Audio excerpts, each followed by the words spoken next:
Okay, Mussar is an ancient tradition. The word Mussar comes from the book of Proverbs, but it shows up in the Bible about 50 times. And it means basically instruction. That was just the word that they found that they were able to use, that they ended up using for it. Uh, it began probably at least 2,000 years ago when there were some rabbis in the Talmud who were compiling um, a book of aphorisms, of wisdom. The book was called Pirkei Avot, and it offered advice on how to live a good and ethical life. That type of literature continued. There were manuals throughout the ages, all the way up until the medieval period, when it became a whole genre of literature in and of itself. There were some classics by Bachya ibn Pakuda in the 11th century, and other rabbis, a Spanish Kabbalist, a rabbi in Rome. And then, Maria, if you'd be willing to share a screen. Oh, wait a minute. No, I was going to share the screen. Give me a second here. There we go. I'm going to remove some of this stuff here. Okay. Let's see if this works. Let's see. There we go. This is from the 18th century, Rabbi Chaim Luzzatto. He was a Kabbalist, and his book is quite well known as a Mussar classic. And this is the table of contents. You'll see he begins talking about our duty in the world, and then about these different, what we call midot, or qualities, or soul traits. And then I'll come back. I'll share some other things a little bit later. Give me a sec. Come back here. There were quite a few books that became quite famous, and up until the present day. So now, if you might have seen my little promotional video on YouTube, I mentioned there that there was this dude named Alan Marinus. This is about 25 years ago, he had a life crisis. He was a secular Jew.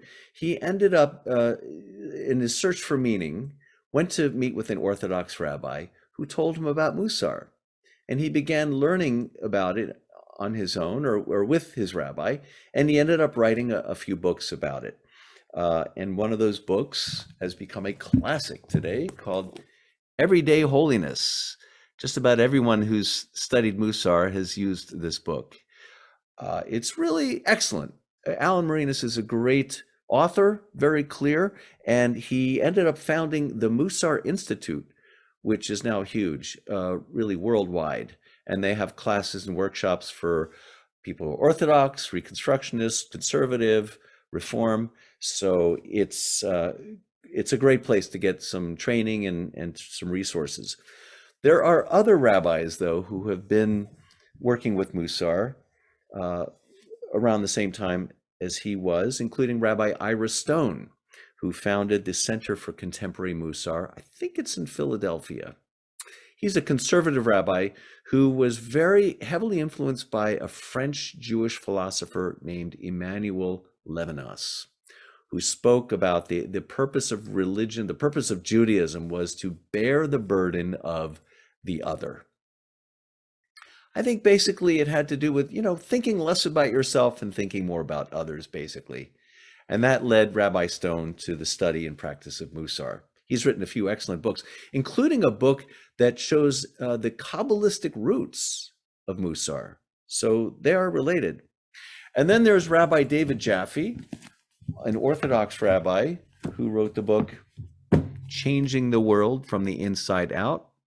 And he has brought together Mussar and many social justice activists. And so it's really popular among young people that he's working with. And then lastly, I'll mention not rabbi yet, he will soon be a rabbi, Greg Marcus, who wrote the book, The Spiritual Practice of Good Actions. We've used this book in one of our Mussar classes, and it's also really an excellent guide. One thing interesting about what Greg has done is he decided you really don't, a lot of these teachings, they use a lot of Hebrew. Like for every soul trait has a Hebrew name. Like instead of patience, they call it savlanut. But Greg said, you know what? You really don't need to know Hebrew for this. Patience is patience. So the only Hebrew word he uses in his book is Mussar. But you know what? It's a good book. And then Alan Marinas has come out with a few others since. This is one, for example, with Heart in Mind. This covers other midot, or soul traits that are not included in his first book. There are so many books. I'll mention one more. There's even a Mussar Torah commentary. So every Torah portion is written by a different rabbi who chooses one midah to focus on and looks at the Torah portion of that week through the lens of that midah. So, and then also, as who was it? I think Sophie mentioned, the Institute of Jewish Spirituality teaches Mussar, but they call it something different. They call it Tikkun Hamidot, which means a repair of one's soul qualities. It's like doing the inner work. We know of Tikkun Olam, repairing the world, but Tikkun Hamidot is doing the inner work that is just as important as Tikkun Olam. So now I want to talk about the principles and the purpose. One of the primary principles of Mussar is the idea that life is a curriculum. In fact, your life is your curriculum. You've got all the challenges and opportunities you need in your own life to be able to work with them and in the way that we work with challenges and opportunities in Mussar. And you have, from that, you have the opportunity to grow and evolve as a human being. Basically, you have everything you need to become what you're destined to become, if you're really to be a fully self-actualized person. And I think one way of describing what that might be is a mensch. I think all of us, ideally could develop and work on ourselves so that we might one day or every day be a mensch, a good human being. Now, the way Alan describes it is he references a very important phrase, a verse in Torah, which says, "You shall be holy because I, the Lord your God, am holy." And so he says the goal of Judaism and the goal of human life is to be holy. Now, we may have questions about what exactly that means, but basically it means to live your life in a way that everything is sacred. Everything deserves your full respect and attention. And so what he calls his book aptly is Everyday Holiness. How to make every day a day of practice, a day of working on yourself, a day of improving and growing. So that's the goal and the purpose of Mussar. Now, a few other principles. Alan says, we don't have a soul. We are. Each person is a soul, which is kind of interesting. It's like the question, are you a person dreaming you're a butterfly, or are you a butterfly dreaming you're a person? Something like that. But do you possess a soul as something you have or possess, or are you the one I'm speaking to, your innermost self? Are you a soul having a human experience? And so that's how he frames it. And he says every soul has different traits, and he calls them soul traits, like patience, humility, generosity, We could find a whole list of them. In fact, I will share with you a whole list. Uh, Silence, enthusiasm, responsibility. These are soul traits, and we all have them. But we have them in different amounts or different measures. And that's why they use the word midah. Midah is Hebrew and it means measure. Midot is a plural form of that word, which means measures. We all have different measures. So let me come back to my share screen to share a couple of things with you. All righty.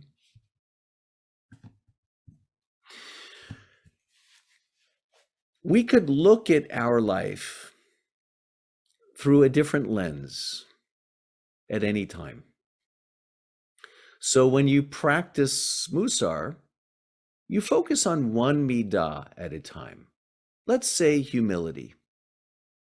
So as you go about your day, you examine your experiences, your interactions with people through the lens of humility. And you might be asking yourself the question, how am I doing in that regard?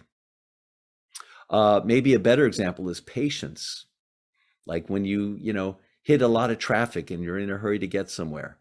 How are you doing with patience? You'll see here a list of other midot that are, pretty common. And here are quite a few more.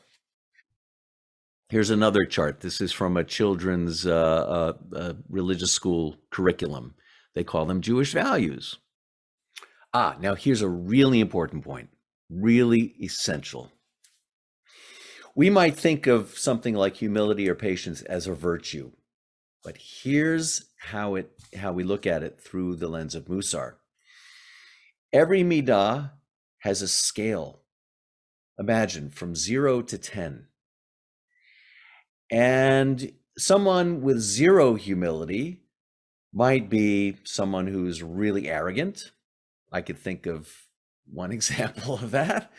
Or someone who's 10 on the scale of humility might be somebody like Mother Teresa, But our goal is not to develop a virtue and try to be a 10 all the time. Our goal is to be somewhere in the middle. In fact, the goal is to find just that right place to be at any given moment. So some situation might require you to be, we'll say patient. And then another situation might say, maybe you shouldn't be so patient. Maybe you shouldn't wait around. Maybe you need to take action. So where you are on that scale can always shift and adjust. And our job is to be mindful in every situation. What is the appropriate amount of patience right now I should be practicing? And if you were to think of a good happy medium, Greg Marcus suggests that a good place to be on the scale generally is around 5.5. So not too patient, not impatient, but maybe you would err on the side of being a little more patient than not.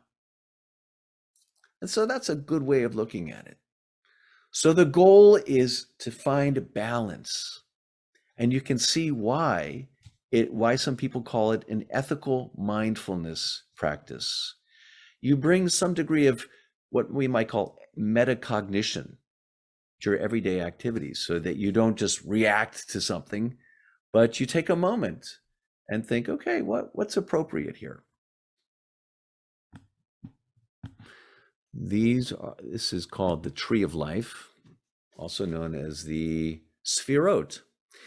And one of the key, most important points of Kabbalah is balance. If you move too far to one side, maybe mercy, you're too nice and you give away everything that you have. On the other hand, though, if you're too strict, you might not give away anything, or you might just be an angry and judgmental person. So balance is an ideal in Kabbalah and in Judaism in general. Here's another diagram. Now, what is it that often influences us? You could think of it in terms of the Yetzer Hara and the Yetzer Hatov. Now, in traditional Judaism, these two are described as the inclination to do evil and the inclination to do good. Now, I happen to think that's a little simplistic because let's say if I'm impatient about something, that doesn't mean that it's because of my inclination to do evil. No, it has more to do, I think, with taking care of myself and my needs. Whereas on the other hand, you may be, Yetzer HaTov is being responsive to an other. And so that's one way to see this means of balancing and how, that's definitely a really important part of this practice. Now, here's another way of looking at it. This is around that 5.5 place. So let's say we're always evolving, we're always growing, moving in an upward motion. And usually what takes us in that motion is when we are open, accepting, loving. This is like a universal love, an unconditional love. These are all ideals, opening towards and being responsive to the other, moves us in that direction. But sometimes we might be closed, judging, conserving, particular, conditional. And the point is, these are not bad. These are not evil. These are important, essential in life. But I think it's always better, and I think according to this practice of Mussar, it's always better to be moving in this direction as much as and whenever possible. Oh, okay, that's all I have for as far as sharing goes. I'll cover one or two other things, and then I'll open it up for questions. Another really essential point. There's in every situation, really in every moment, we encounter what is called a choice point. This is when you have an opportunity to go one way or the other. Every moment, really. Not only in what you do, but in how you're thinking. Are you being judgmental about something? Or are you being open-minded? If you really think about it, there are choice points. Most of the time we're not so aware, but we might be in a situation where we say, I have to make a conscious choice here. And that's, you look for those moments in the practice of Mussar. There are transformative practices in Mussar for two purposes. One is to bring material from the subconscious up into the conscious awareness. So these might be practices like meditation, silence, journaling. When we're not always aware of what's going on, but through these practices, we become more aware.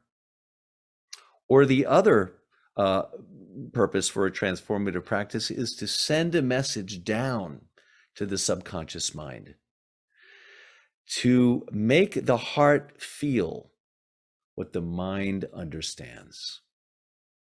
Some practices for this might be chanting, contemplation, visualization, those types of practices. So that's Mussar in a nutshell. I want to see if there are any questions, comments, an opportunity to engage and interact. So I just wanted to expand a little bit on the God optional aspect, just because I know that that's part of your bent, but you didn't really go into that a little bit. And I know I have some God optional friends in the room. So, Greg Marcus's whole reason for not using Hebrew is really to appeal to both secular Jews, non-Jews alike. And in our Mussar group, while everyone identifies as Jewish. We have a lot of atheists in our group. And Mussar really works in a way that a lot of other Jewish practices don't, for people who, are, not into the God language. And so I just wanted to really Yeah. mention that. Yeah, well, I wanted to say that what I've been describing so far is just Mussar in general. I haven't really gotten to Coastside Mussar, Yeah. but you're right that Greg is very sensitive to that, and he mentions that in his book. A couple other points I want to make. There's Mussar practice and Mussar work. Mussar practice is when you get together with a study partner and you study a text and you have a discussion about it. You might meditate or journal. But Mussar work is when you're in a situation where you're really challenged. That's where the work is. And like I said, life is your curriculum. Uh, One good thing about the Mussar practice, though, is that it really helps so that when it comes time, when you're in that situation, you have the spiritual, the mental resources to be able to deal with the situation more consciously.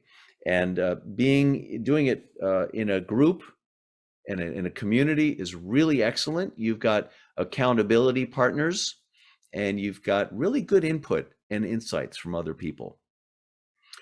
I want to mention just one more thing about Greg Marcus. He offers 4 assumptions in his book. We all share the same soul traits and have unique measures of each.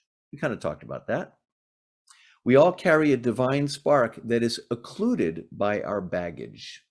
So another way to say that is we have, clear, we have all that we need, but often it's covered up and occluded by whatever mishigas we have going on. Number 3, we all have free will, but it's not always accessible. We always sometimes we feel compelled to do something, or we're reactive, but we can remind ourselves that we do have free will in many situations where we didn't think we did. And 4th, we are driven by a conflict between the good inclination and the evil inclination. There again, I'm not so sure I'd put it in those terms, but I think it's more like the need for self-preservation, or being responsive to the other. Okay, what is unique about Coastside Mussar? That's what we'll talk about now. Like Wendy said, if you look at any of these books, most of them make reference to God, and especially any of the traditional Mussar texts from the old days. And especially, in the 19th century, when there was this Lithuanian Mussar movement, everything was put in the framework of the Orthodox Jewish perspective, which is great for them. But for me, it didn't resonate so much. And I think for other people who have issues with the traditional God concept, it's really not needed. It's we know we can do spiritual practice, whether you're a Buddhist or whatever religion you practice, or none at all. Really, the concept of God really is not needed. Now, what I'm offering here with Coastside Mussar is that when we do our practice together, instead of using those traditional texts, we can use other texts from other sources. There are a lot of great contemporary sources. In fact, I found a couple of scientific studies on humility. Now, who would have thought that humility could be studied from a scientific perspective? But indeed, those articles are really interesting and really helpful and could form the basis of a discussion. In fact, I would even make it possible for participants to offer, if they came across something, some other source that they liked about humility, by all means, I'm going to set up a Google Doc so that people can add whatever resources they find helpful. And but I think what I do want to maintain in Coastside Mussar is a respect for people who are theistic and people who are not. So, we really shouldn't bash God language. We really don't need to, but we can recognize that it works for some people and doesn't work for others. But I'd like for Coastside Mussar to be a place where people, you know, can find other sources that speak to them. There were some great theologians like Maimonides who said the only thing you can say about God is what God is not. He recognized that whatever that, if you call it a higher power, if you call it that the totality of being, the source of being, whatever you call it, he recognized that it's so far beyond any conception whatsoever that there's nothing we can say about it. And you know what? I think a lot of us are really tapping into that, because when we react to these traditional concepts of God as a father or as a king, you know what? These are limiting concepts that just don't work for us. And, a lot of people learn this in grade school and then they reject it. And that's, after that, they just say they're atheists.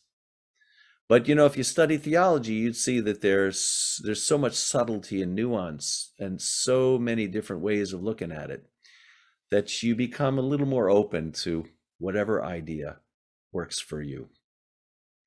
So there we have it. Let me see if there are any questions, and then we're going to do 10 minutes of a sample practice in Chavruta groups. Any questions about what makes Coastside Mussar unique? Any hands?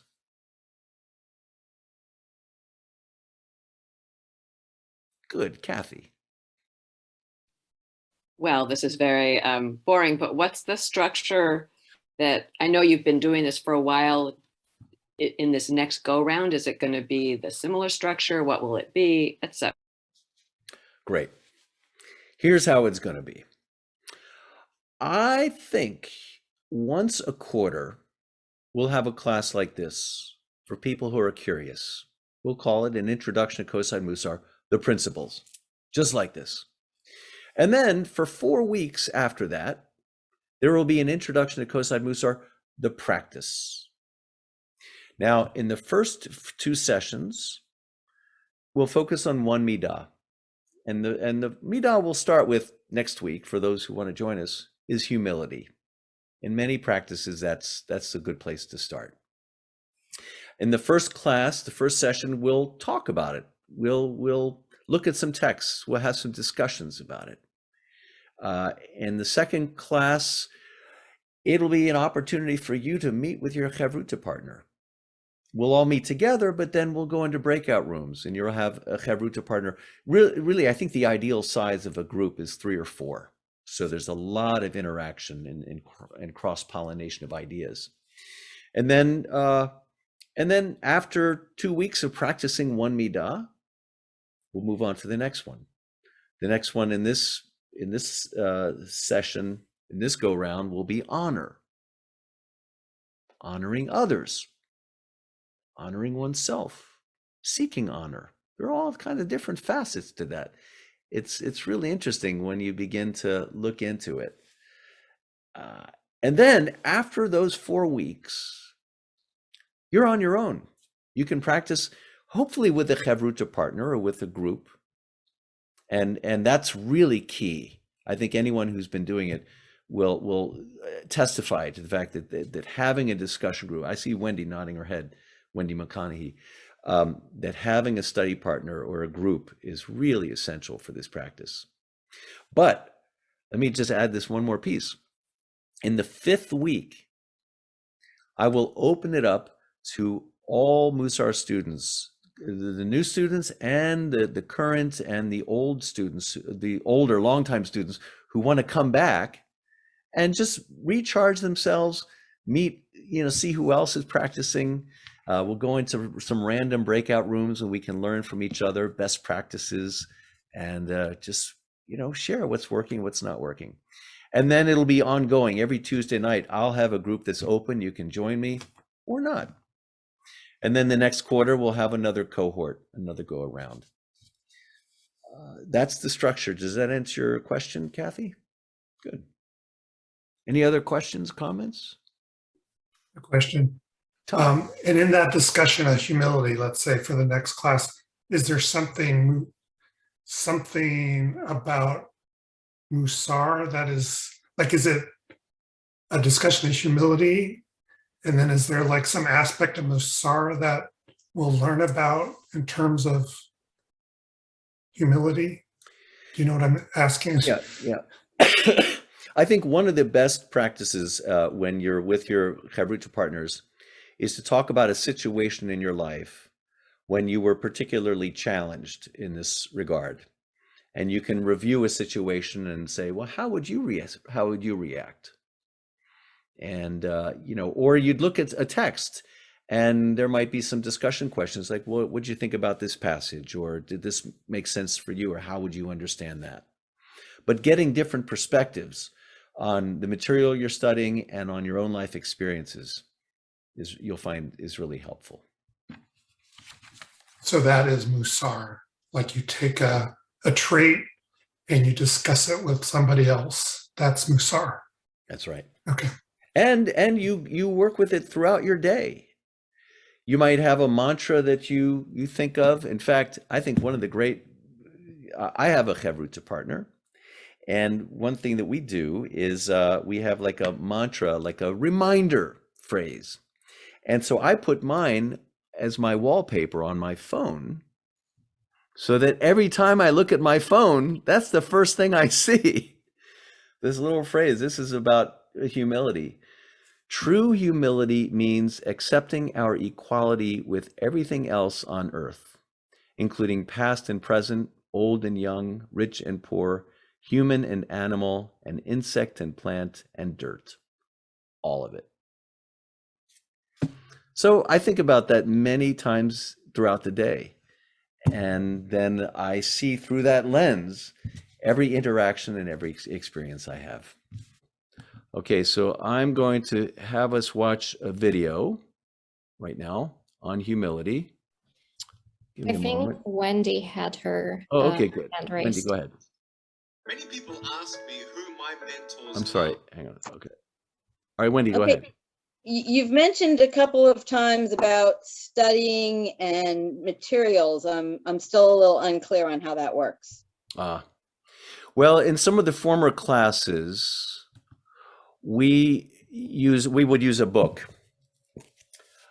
But right now, all the books that I know of are pretty much God-oriented.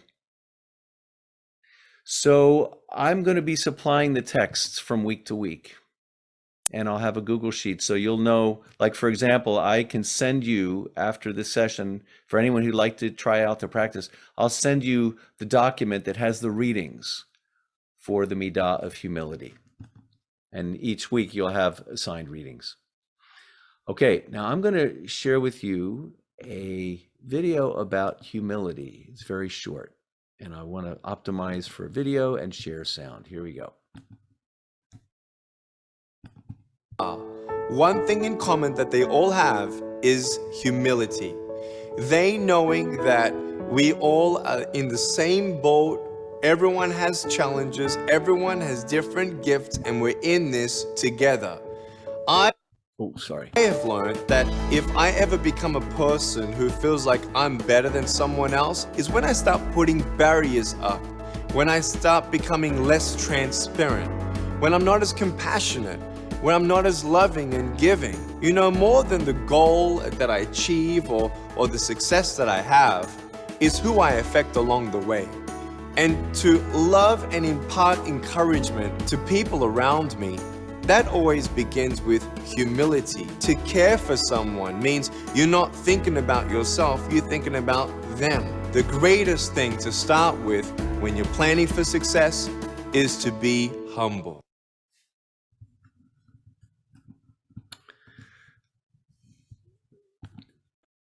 That was, let me see, I have his name here. Let's see if I have his name. Yeah, his name is Nick Vujicic, an Australian American born without arms and legs, and he has become a world-renowned speaker, a New York Times best-selling author, a coach, and entrepreneur. Anyone ever seen him before? Amazing. Okay, so now, Maria, are we ready to go into breakout rooms? Okay, so you'll be matched up with probably two or three other people, and we're going to have a discussion for about 10 minutes. Maybe just introduce yourselves to each other briefly and talk about what you learned from this video, or what you think about humility. And you'll only have a couple minutes for each person, but you can moderate yourselves and see how it goes. Ready?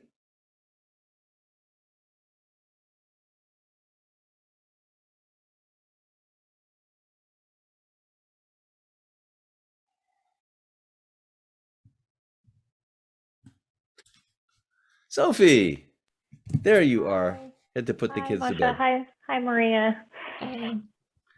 So Sorry about that. everybody was in a breakout room, Great. and they're going to be coming back in a minute, and then we're going to close up in the next 5 Perfect. minutes. So Perfect.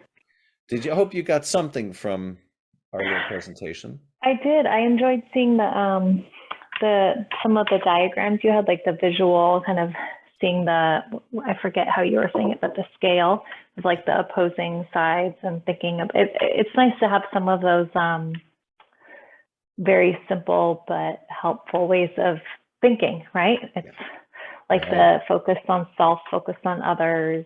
I forget some of the frameworks that you showed, but Absolutely. sometimes they're really simple, but it can be powerful to think about. It's not how I think about stuff every day. Yeah, I totally agree. Yeah. All right, so coming back. All right, I see some smiles. That's a good sign. Okay, couple other things I want to mention, then I'll open it up for some questions. I forgot to mention that, when Mussar became a movement in 19th century Lithuania, it's quite possible that the rabbi who started it came up with the idea because he saw that Benjamin Franklin had done a similar program like this. Were you aware of that? He developed some system for, like 13 virtues to practice, and he would cycle through them every quarter, and it was like a spiritual discipline. And I think what he had published was picked up in Lithuania and turned into the practice of Mussar. Who knew? But now I want to mention, I'd be curious to know how your discussions went. Sometimes when you're starting out in Mussar, it's like, what are we supposed to talk about? Or it's not quite clear what the questions were. So if you do the practice starting next week, we'll get to really give you some structure on how to have a successful and productive Chavruta meeting.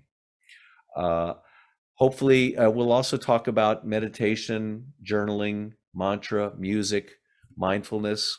So all these practices can be put together into a really consistent habit that becomes just a way of life. So let me hear from some of you, either what your experience was. We've got about 8 or 9 more minutes before I promise to end. What was your experience like in your discussion group, or what questions do you still have? Who wants to go first? Raise your hand. Let me see a hand.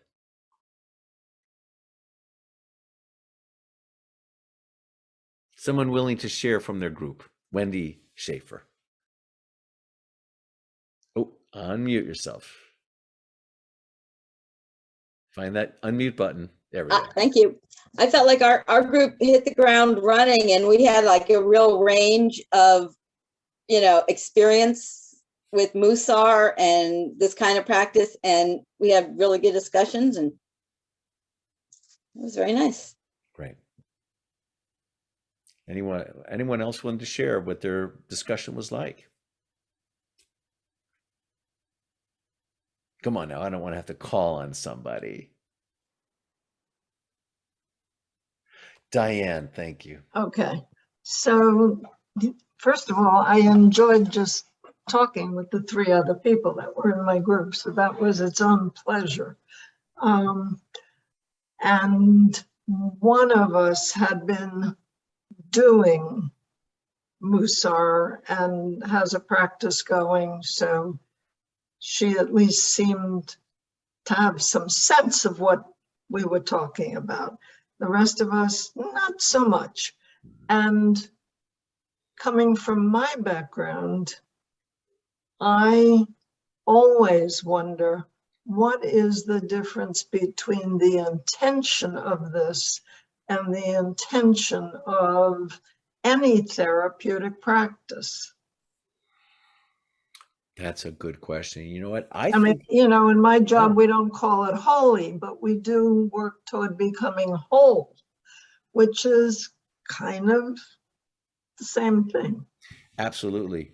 Diane, I think you're right. You know, there's nothing that's really different. I mean, Mussar doesn't offer something that's not already out there. But what is good about Mussar is that it doesn't, first of all, it's authentically Jewish. So for some people, having that connection to Judaism is important. It also, there is some wisdom to be gained from some of the texts, some of the early Mussar texts, and also the practice of Chavruta study is extremely beneficial. So just a couple of elements really make Mussar different from all the other practices that are out there. Okay. Thank you. Thank you. Anyone else? Let me see a hand. Well, now I have a question. Who might be interested enough to register for the practice class that starts next week? I see a few hands. Good.